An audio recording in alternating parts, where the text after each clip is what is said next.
And we have two of your comrades on, man. Yes, we do. Shalom, holla.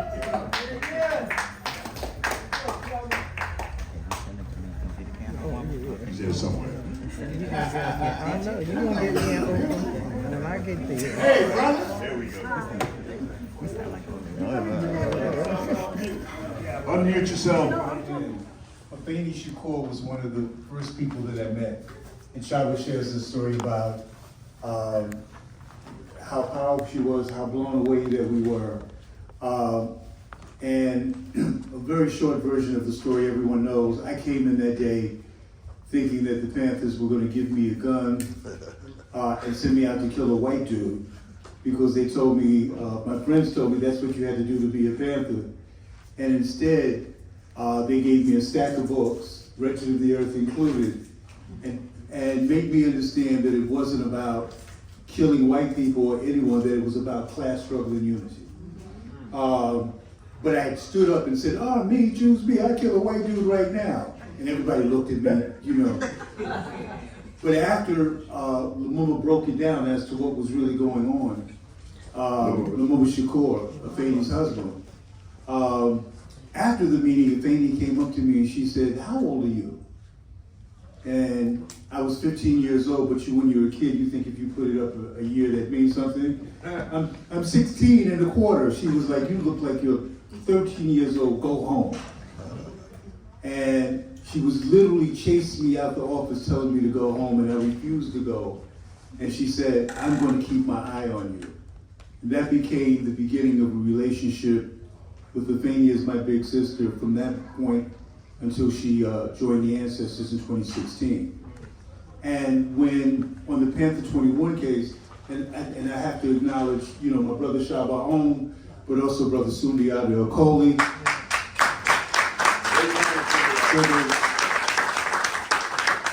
They do things very well.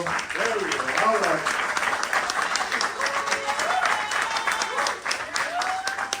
And he and Afeni, you know, that trial, that I was severed from the case, but the 13 that went through every day of that trial and was facing that 360 plus years, Shaba and Sundiata were there day by day. Afeni and I grew very close because Afeni was the first person to be bailed out, and then my bail was reduced because I was a youthful offender, and I was the second.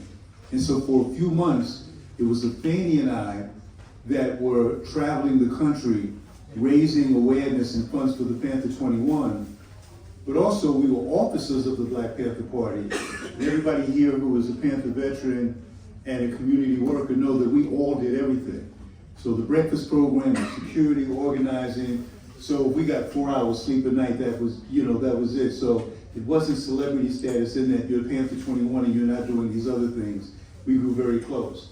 And so when Afeni was pregnant with Tupac, through her pregnancy, through that, we were together. And then I was privileged to be in Tupac's life as he was growing up, and even the times that I went back and forth to prison, you know, a few more times. And that's my relationship. And she was extremely dynamic. She was forceful. Tupac's mood swings weren't just because he was Tupac and because he was a Gemini. Those of us that knew Afeni knew also that just as Watani described and Blood described, she would love you hard and she'd be mad at you even harder. She expected the most of what you did in terms of what you were doing, and she expected and demanded that we be guided by that undying principle that really governs who we were as Panthers. There was a 10-point program, 26 rules of discipline, the political education classes, but all Panthers helped me answer this question. When people ask us what we would, or ask us to this day, what we were taught to believe above all other things, we were taught what? To have what? An undying love for the people. And she demanded we be guided by that. All right. Really quickly, right? Yeah. I just want to acknowledge Brother Sundiata. You know, my wife Joyce and my son Jad that's in the room. When we hear about things, I want to give that to them. Your concept when we watch Dear Mama, it always makes us, relive some deep moments. My wife had the experience, as we talked about shotguns pointed at the womb. My wife had that experience when I was arrested in the Brinks case, where FBI agents kicked in our door. She was pregnant with Jamal and had M16s pointed at her head and her womb with an unborn child. So this idea, and we talked about that in the film, that what happened to us was not unique as members of the Black Panther Party, and that's why we had to do that work in order to understand it's not unique, but we were brothers and sisters who stepped forward and were trained to speak and fight on behalf of all oppressed people, Black people in particular, but all oppressed people. And Tupac, for our Panther cubs that are in the room, Tupac felt that sense of mission. And Tupac felt that he needed to keep speaking about these things, even when it got him in trouble, when it affected his record sales and all of that. And lastly, I have to say, when you look at the footage of Fred Hampton, I had to lean to my wife and just said, I know that it brings me to tears every time I see this footage. I wonder how our brother Blair Anderson, who's here, Black Panther veteran from Chicago. Let us stay there for a second. No one was closer to Fred Hampton than Blair Anderson. Family, hear what I'm about to say. Blair Anderson was in the apartment that night and got wounded and almost died that night. So when we talk about the murder of Fred Hampton and what that meant, and the comrades who were there, and Blair said something to me the other day that has chilled me and brought tears to my eyes. He says, I still smell the blood of Fred Hampton and Mark Clark. Brother Blair Anderson, comrade brother, we love him. Listen, We had him on the talk back earlier. Yeah, very good. Yes, he had a chance to tell his story. Absolutely. How do y'all feel about that story you told? Okay. All right, so our clock is still ticking, so I want to turn to you, Shaba. Now, you said a couple of times, you also repeated it at the street naming ceremony, there's a particular relationship to Afeni in what brought you immediately into the New York chapter. Can you tell us that, and then segue into your impressions, connections, memories around Tupac? Yes, sir, brother. Greetings, everyone. It's an honor and pleasure to be here. I just want to put that out there, and I have undying love for Black people. I met Afeni Shakur. Previous to Afeni Shakur, I was somewhat of a street character. I would entitle myself. So, on the very office, if you ever go by that particular building, it was like a little step before you actually step on the sidewalk. And I'm walking by, and I see this absolutely stunning, deep, dark, chocolate black woman with short hair. And at them times, I was like, wow, that's a powerful, stunning black woman. So, I was a little cocky, a little arrogant. I stepped over to her, and I've never encountered a woman of that nature. I mean, for anybody who got a little history about Harlem, I went to Smalls, I went to the Baby Grand. These are all the different clubs in Harlem at that time. Village Gate, I was bouncing around. But for some reason, when I walked down 7th Avenue that day, she just caught my energy from it was a physical, truth be told, physically, initially, let me be clear, initially it was physical. But as I started to talk to her, something shifted. As I'm older and look back, it was a spirit in that black woman that I've never encountered. Everybody, her spirit was so awesome. awesome. Until they tried to give us 375 years. Because of the alleged conspiracy that they had charged us with, you know? So tell The us. best way I can describe her is magnetic, intelligent, charismatic, and awesome. Yes, yes. Tell us about Tupac. Tupac, I knew little about other than being in Afeni's stomach. If those of us who was in the courtroom, we sat kind of like in an L shape in Murtaugh's courtroom. The benches came around and Afeni sat exactly in the corner. I was the last one on that row, and Afeni was the first one on the additional row, where Lumumba and Abdul and Kwando and all those brothers sat. And I was sitting right there, and I would joke about Tupac being in her stomach and how interesting and dynamic that really was. My relationship with Tupac, I always called it a spiritual one because on a physical level, I had no real, and I met him once physically, Boston Exchange, and he was on the move at that time. You know, he acknowledged me. He talked about, you know, look for me in a whirlwind, and he kept it moving. My connection with him is a spiritual one because, like I said, truth be told, I didn't have a tangible physical one with him. What was interesting is I reconnected with him on a very interesting level on one of his CDs when he talked about look for me in a whirlwind. So when I first heard that, you know, I had to back up and reconsider what I heard. Then I played it again. That's when I reconnected the whole thing for me. Afeni, Panther 21, the book we wrote, Look for Me in the Whirlwind, and him stating it there.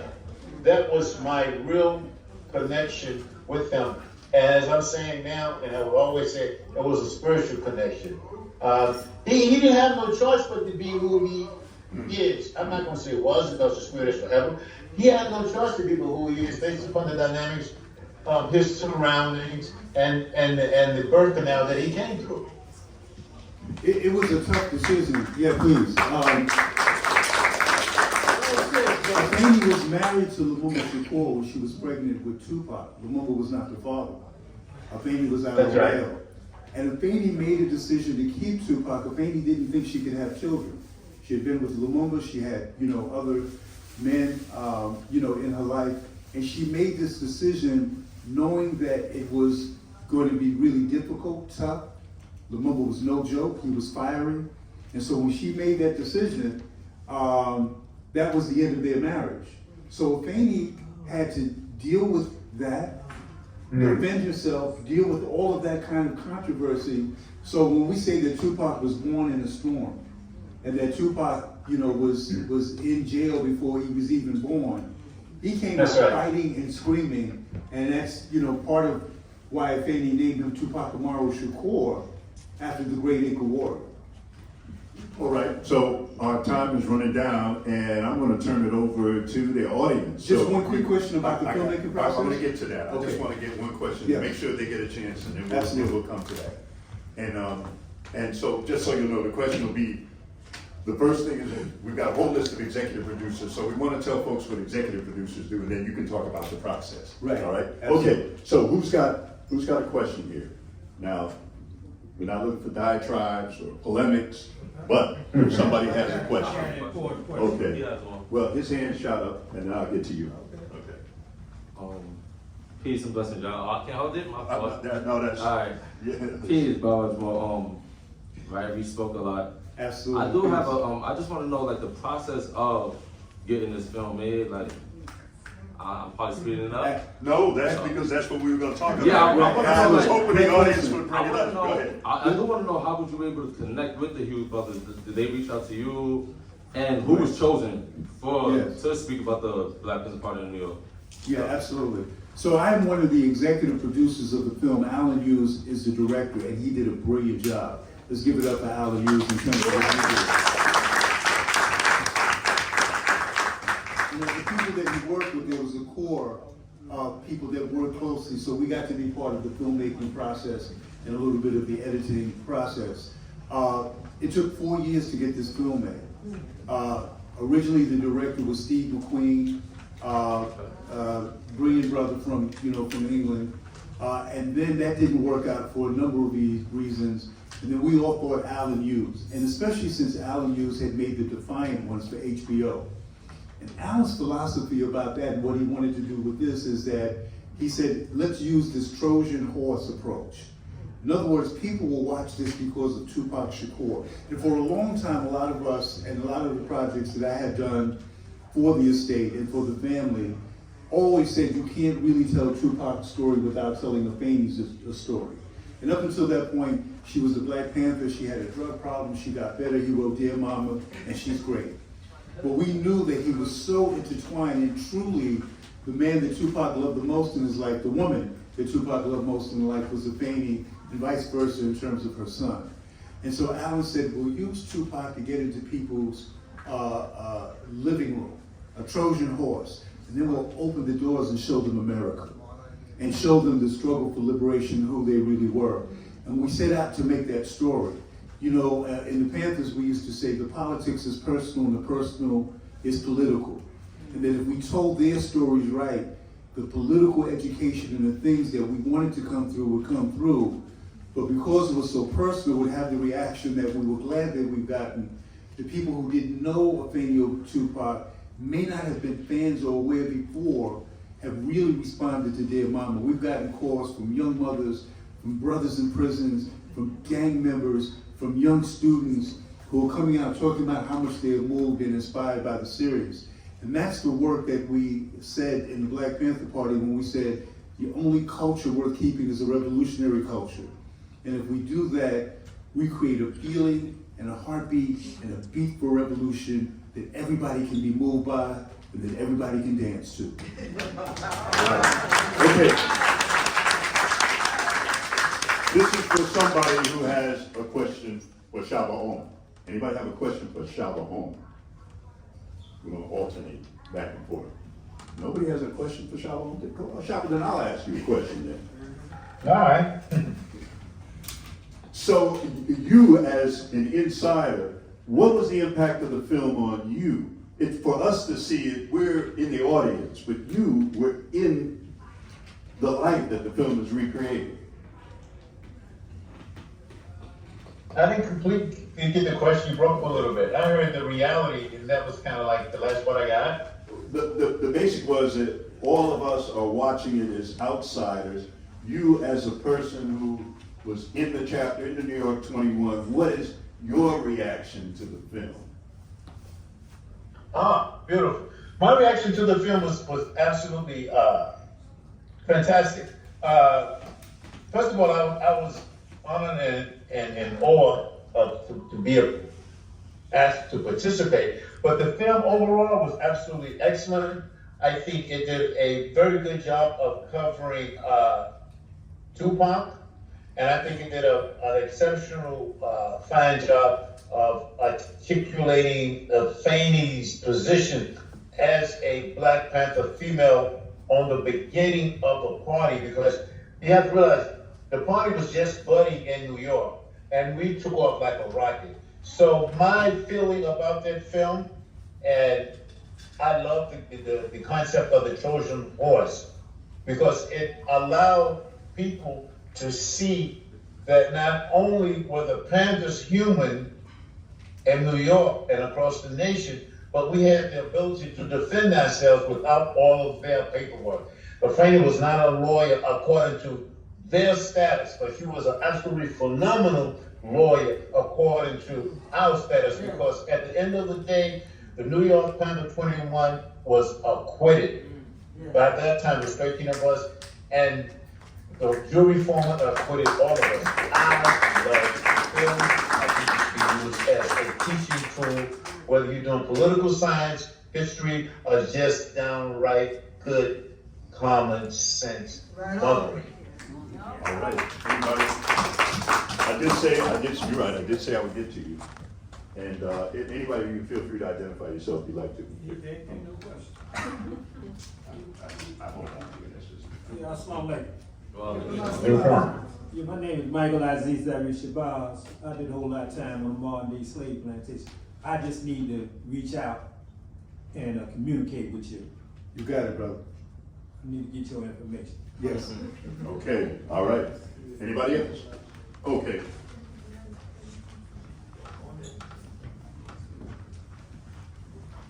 Peace, everybody. This is Robert Webb, and my question is, how did your families feel about the 321 indictments? You know, what was their response to you?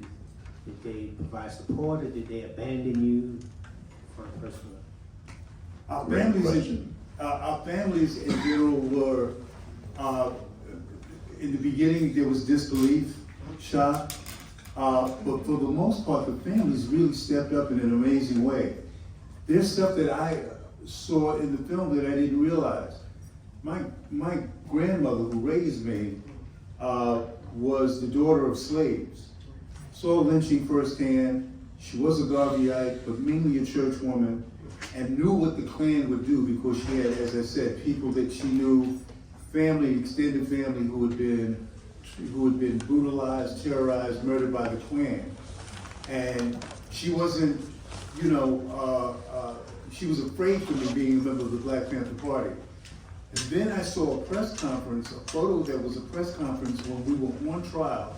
I was in prison, where Ruby Dee is at the table with Ossie Davis, Joan Bird's mother, Sister Joan Bird, may she rest in power, the other woman who was part of the Panthers 21 case, and there's Grandma standing with her, with her same little church coat that she would wear and her hat after the trial. And so we don't realize where the support is coming from. Also, the NAACP Legal Defense Fund. When we went to court for a bail hearing to protest the high bail, and to make an issue that it was ransom, not bail. And the Panther 21 further went on to make that central to a prison rebellion where Shaba Om and Sundiata and the brothers took over Branch, Queens, and one of the demands was that everybody in New York get a bail hearing. And when that was done, that's when they released the prison. And so you don't realize who's there to support and who is being triggered. We saw that brilliant Rosa Parks film, and who's being triggered to be part of the movement and part of the struggle. So that's what the journey was. I think we learned more about ourselves, but we also learned more about our families and the communities. It said we may not agree with everything that you're doing, but we understand what you're fighting for and what you're willing to sacrifice, so we will stand with you. That's right.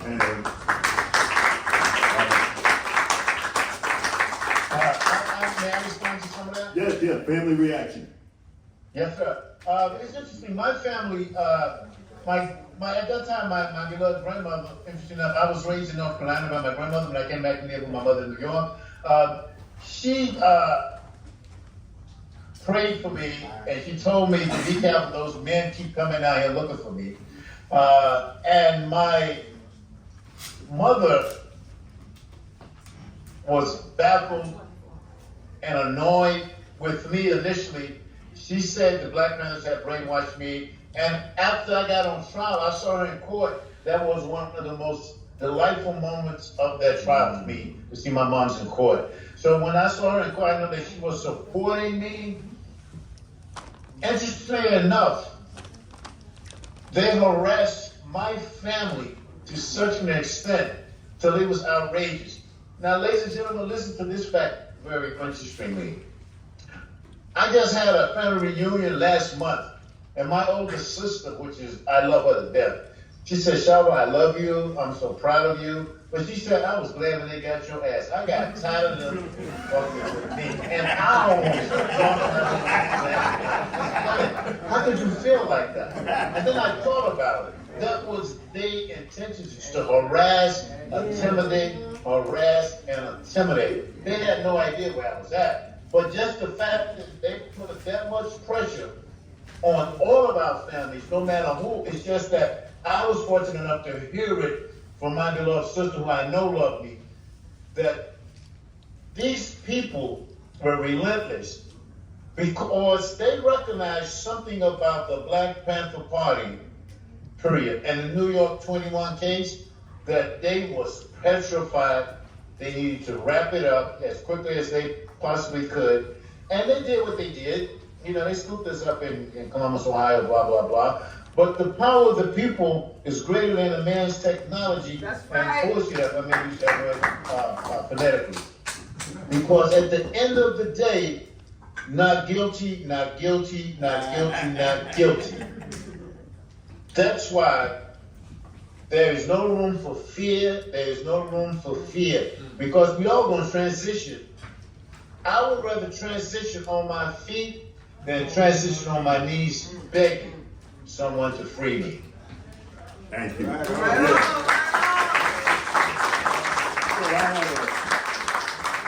have a small gift. Picking up on what he said, I have a small gift for someone who can tell me who said this quote. You can die for a cause or you can die because. So if you know who said that, let me know and I'll come up with something for you. Any other questions? All right. So from one journalist to another, Sally O'Brien, well known from WBAI. Cuba focusing where we live. Thank you. And thank you for such a beautiful and lovely film. And I'm wondering, it's interesting the juxtaposition of time that now Tupac is in the media and being heralded by some and quite a lot of those who would have vilified him in moments past. And I'm wondering what kind of relationship to this work do you think has spurred that on? I'm gonna start with Shaba this time. Yes. Okay, go ahead, Shaba. I think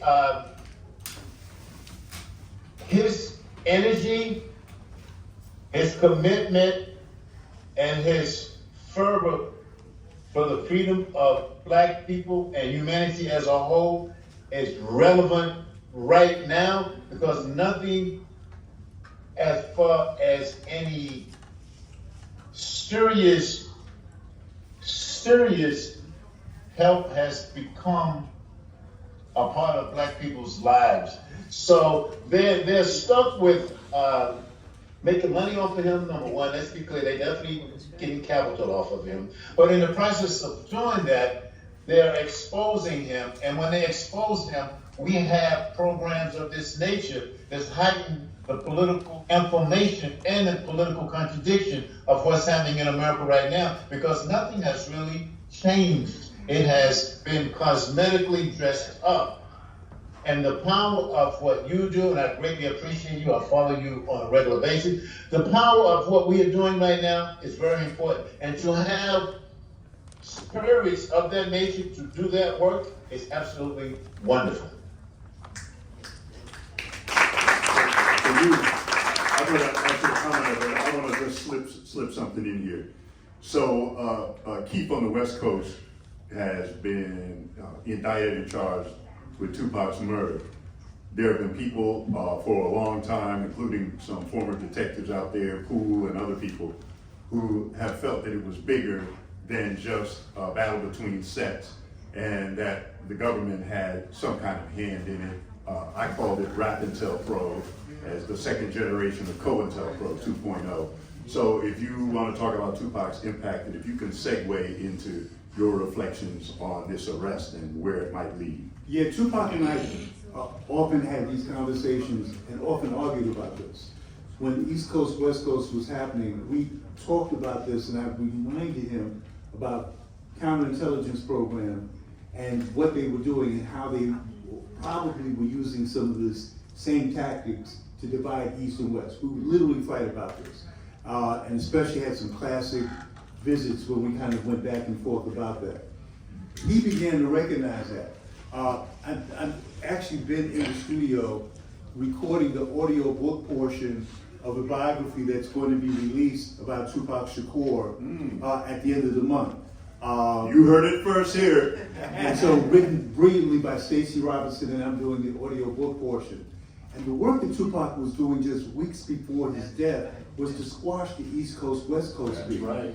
With this project called the One Nation Project. That's right. The work that he was doing continued to call out what he saw was injustice. So whatever that spark and that flame was, and that death row, and that kind of overwhelming transition from prison to kind of being free and being around all that, He was beginning to land his feet on the ground and return to his roots.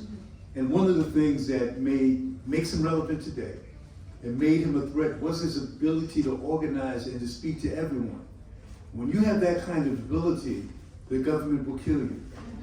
When you start talking about class struggle just above race struggle, think of the time in El Hajj Malik's life when he went out, when he was talking not just about that I had prayed with Muslims from every background, right? And so I no longer believe the white man is the devil, that he had made Hajj. But when he gives a speech at Oxford University just months before he's killed, where he starts talking about class struggle and guerrilla warfare. When Dr. King begins talking about fascism, calling out the war in Vietnam as a war of capitalist exploitation, and talks about the three evils of fascism of America, right? Poverty, racism, and war. He's gone within a year. And when the Black Panther Party says all power to the people, and says that means black power, white power, red power, yellow power, and LGBTQ power, and talking about fascism, that's when you get taken out. The other thing to be aware of going to KPD, the guy who got arrested, is that he had made a deal. He was a snitch. He was an informant. He had been confessing and bragging about the murder of Tupac for years. So what happened that his deal expired? Who else is going to be implicated? What sheriff is running for re-election? So as much as I'm open to do interviews about anything related to the struggle and around Tupac Shakur and Afeni Shakur, this one I decline comment on because this is not closure. Right. This is an exposure. And the thing that I want to say to our young activists is be aware, because the heart and soul of the Panther 21 case was by three undercover cops, who were part of the Bureau of Special Services, the Boss Unit, deep undercover cops. So in the meetings where we go, when people get on beefs on social media, when you're talking about personal stuff or ideological disagreements, how do you know that that friend, that brother, that sister, that ally, that comrade that you're beefing with via social media in Chicago or in Miami or in Seattle, how do you know that's not some young FBI or CIA agent trying to plant seeds of dissension in your movement? How do you know they're not extracting your information to go to your most vulnerable spots? Brother Jamil taught me we've got to have a face-to-face relationship. We have to know who we're working with shoulder to shoulder, and we have to lead with love and with hard work to know who to trust with and who our real comrades are. And we have to leave it there. We have to leave it there. I'm going to recommend that you read The War at Home, Agents of Repression, the COINTELPRO papers, any of that. There are organizations, including some that I'm with, that do workshops for organizations on how to root this out. What was the saying that we were taught? No investigation, no right to speak. No investigation, no right to speak. And you see how many people in social media are talking about shit they know nothing about, accusing people, starting shit. We have knuckleheads and we have ninjas, and we have to figure out who's who, and we treat them both the same way. Thanks to Jamal Joseph. Thanks to Shaka. Big round of applause. Spread the word about the film. In this room today are 3 of the 6 surviving New York 21 members. So give them another round of applause. Make some noise. Okay, don't leave. Don't leave. One more thing I'd like to add, another book. Panther Baby. This is the original Panther Baby.